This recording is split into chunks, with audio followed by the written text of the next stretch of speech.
தமிழக அரசு செயல்பட சொல்லிட்டு அது எந்த ஒரு முன்னேற்றம் 8.33 போயிருக்கு. 5ல இருந்து 6ல இருந்து இப்ப 7 வந்து இப்ப வந்து 8.33 லட்சம் கோடி கடன்ல இருக்கு. ஒவ்வொரு தமிழக குடிமகன் ஒவ்வொரு மேலும் தலையில ஒரு கடனோட நம்ம வாழ்ந்துட்டு இருக்கோம்.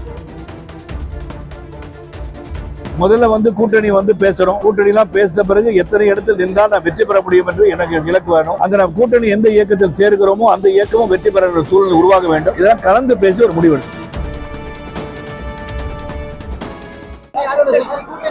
அதான் இப்ப பேசிட்டு இருக்கேன் சகோதரர். நேற்று உயர்மட்ட குழு கூட்டம் நடந்திருக்கு. ஒற்றை கருத்து வராதனால் ஒரு வாரத்துக்குள்ள நான் அவங்க சொன்ன கருத்தெல்லாம் மனதில் தாங்கி எப்படி முடிவு எடுக்கணும் என்பதை சிந்தித்து காலம் இருக்கிறேன். அடுத்த மாதம் 12ஆம் தேதிக்கு மேலதான் அறிவிப்பே வரப்போகுது. நம்ம வந்து பொறுமையா இருந்து தர முடிவெடுப்போன்ற முடிவுக்கு வந்திருக்கோம். அவர் 2026 தான் வர, அதுக்குள்ள தாக்கம்ன்றது எப்படி சொல்ல முடியும்? பட்ஜெட்டை பத்தி ஏற்கனவே அறிக்கை கொடுத்திருக்காங்க.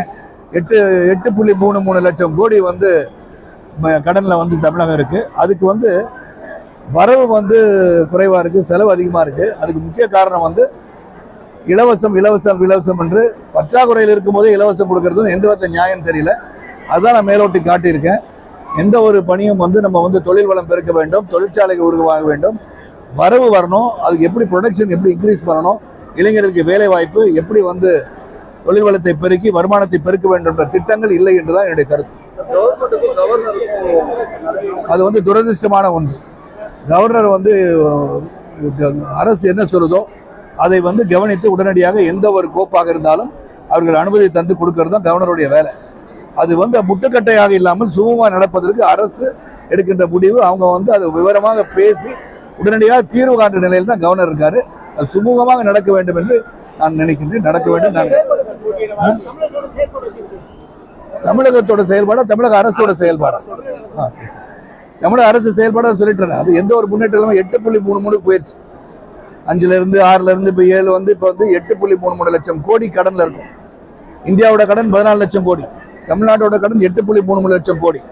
அப்ப இது வந்து ஒவ்வொரு தமிழக குடிமகன் ஒவ்வொரு மேலும் தலையில ஒரு கடனோட நம்ம வாழ்ந்துட்டு இருக்கோம். அது எப்படி, அதுக்கு முற்போக்கு திட்டங்கள் என்ன, இந்த திட்டங்களால் நம்ம 8.33 இன்னொரு 5 வருஷத்தை தீர்த்து வைக்க முடியும்ன்றது யாருமே ஒரு திட்டத்தை வகுக்க மாட்டேங்கிறார் என்பதுதான் என்னுடைய தாழ்மையான கருத்து. முதல்ல வந்து கூட்டணி வந்து பேசுறோம். கூட்டணி எல்லாம் பேசின பிறகு எத்தனை இடத்தில் நின்றால் நான் வெற்றி பெற முடியும் என்று எனக்கு இலக்கு வேணும். அந்த நம்ம கூட்டணி எந்த இயக்கத்தில் சேர்க்கிறோமோ அந்த இயக்கமும் வெற்றி பெற சூழ்நிலை உருவாக வேண்டும். இதெல்லாம் கலந்து பேசி ஒரு முடிவெடுக்கும். செய்திகளை உடனுக்குடனும் துல்லியமாகவும் தெரிந்து கொள்ள சப்ஸ்கிரைப் பண்ணுங்க.